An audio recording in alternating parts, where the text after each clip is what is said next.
Good morning, your financial independent investors. We're always trying to grow your financial independence.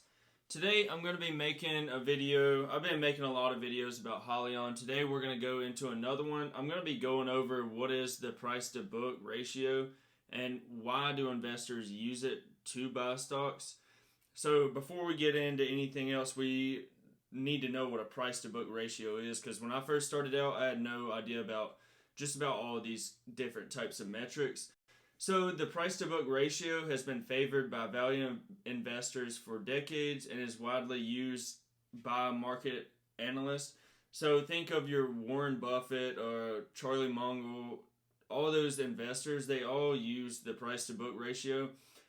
I will say that you can't use only this ratio. You have to go through a bunch of different other, and then make sure the balance sheet's good. Like, there's a lot more things to it than this, but you'll see why we're doing this on Hyliion in just a second if you stick with me. So traditionally, any value under 1.0 is considered a good PV value, indicating a potential undervalued stock. However, value investors often must consider stocks with a PB value under 3.0. So up under 3.0, it's like, all right, especially more today's markets, 3.0 is more like, all right, this is getting kind of undervalued. Also, it is important to note that it can be difficult to pinpoint a specific numeric value for a good PB ratio, because then you got to get into the stock's growth and the potential like next 5 years. So it gets a little bit complicated after that. So the basics of the PB ratio.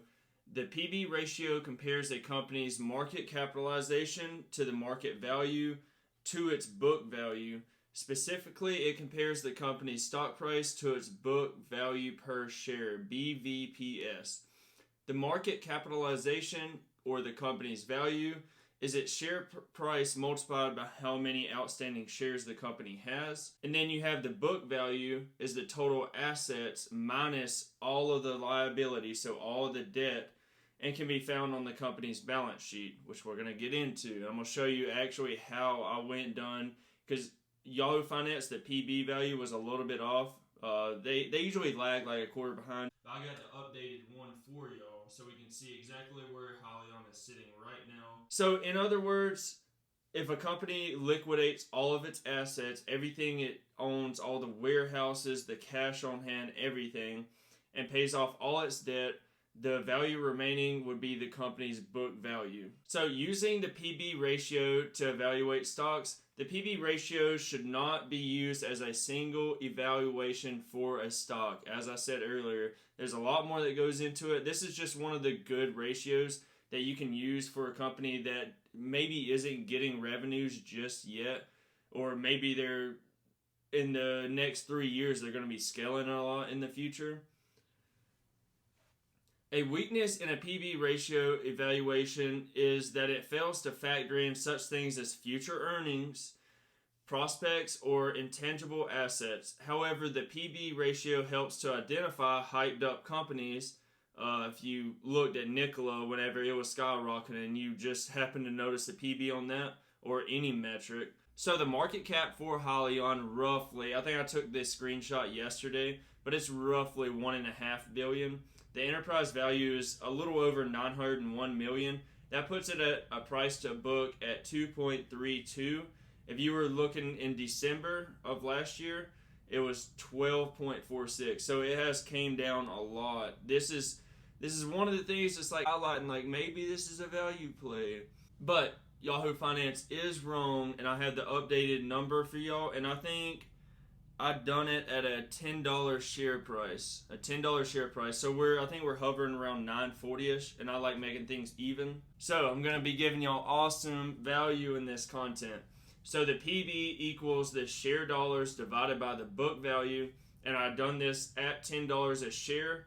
So basically, if you take the total assets, $650 million minus 6,767, which is their total debt, or $6.7 million. So the next step you would want to do, whatever share price you want to put in there, just type in whatever the share price is today, or you can do $10 or whatever I did, and then times that by the shares issued. So right now we're at 169,000 shares. 69, good And then you would want to divide that by the actual book value that you got. So 650,000, once again, minus 6767. And then you would come out with a ratio of 2.63. So that's what we're trading at right now, is at 2.63 price to books. So I want to go through some of the stocks, like really good corporations that, in my opinion, in the long term, 5-10 years, is almost guaranteed to make you money over inflation. So the first one we're going to look at is Waste Management. Today they have a market cap of a little over 57 billion with a price to books of 7.68. The next stock is Walmart. We got a market cap today of almost 400 billion and a price to book of 4.86, a little bit better of price to book.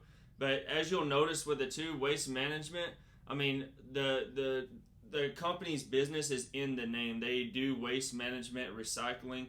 That's only going to grow bigger and bigger and become more of a necessity as the human population continues to grow, cities expand.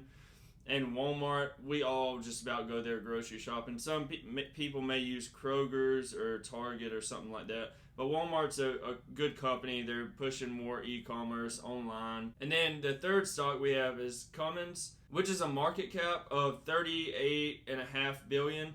And they have a price to book of 4.75. So you can see Hyliion, using this metric to evaluate the stock, is a very, very good price. And that was at $10 a share. I would say the price to book is below 2.5 with the current share price. I just like making my numbers even. It's a little bit better to do math like that. That way it comes out.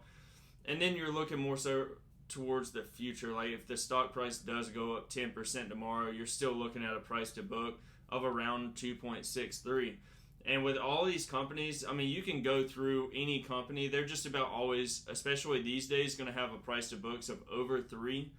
So with that, you financial independence investors, I hope y'all have a great day.